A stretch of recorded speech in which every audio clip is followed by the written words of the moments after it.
Shalom Youthcomers, gimana kabarnya hari ini? Kita bertemu lagi dalam Youth Corner, Selasa 5 Oktober 2021. Yuk, siapkan hati dan telinga untuk menerima dan mendengarkan renungan hari ini. Renungan kita berjudul, Jangan Setengah-Setengah, yang diambil dari Wahyu 3 ayat 15 dan berbunyi, Aku tahu segala pekerjaanmu, engkau tidak dingin dan tidak panas.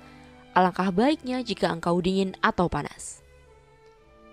Ketika menonton sebuah film Kristiani yang berjudul War Room atau Ruang Perjuangan, saya menyukai adegan seorang nenek tua bernama Nyonya William memberikan segelas kopi hangat atau tidak panas kepada Elizabeth tamunya.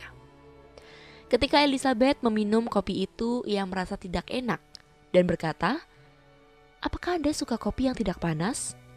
Lalu Nyonya William menjawab, "Anda tidak suka kopi yang setengah-setengah. Juga sama dengan Tuhan, tidak suka hidupmu yang setengah-setengah." Jawaban itu membuat Elizabeth menyadari kehidupannya yang jauh dari Tuhan dan memutuskan untuk berubah meskipun dengan perjuangan. Yohanes mendapatkan wahyu dari Tuhan Yesus ketika ia dibuang di Pulau Patmos.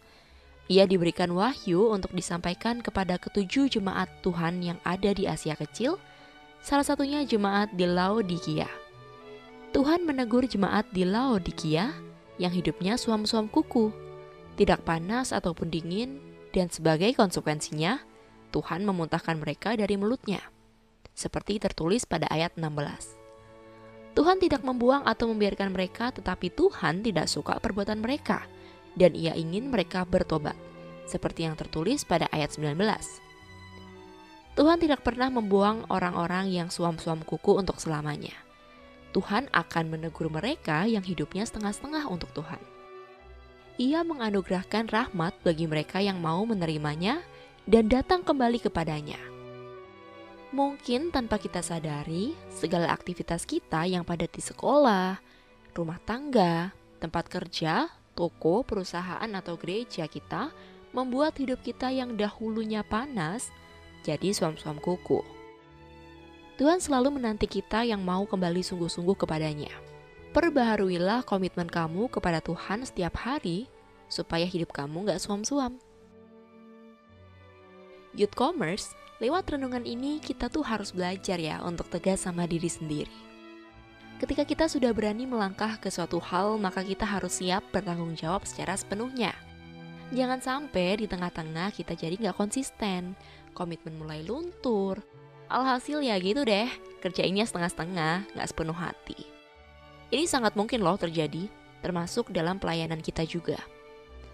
Jadi tugas kita adalah terus menjaga roh dalam diri kita agar terus menyala-nyala, sehingga kita dapat selalu melayani Tuhan dengan sepenuh hati. Youthcomers, kita sudah mendengarkan renungan hari ini. Semoga renungan ini dapat menjadi kekuatan bagi kita semua yang mendengarkannya. Sampai jumpa pada Youth Corner berikutnya. Stay safe, God bless you.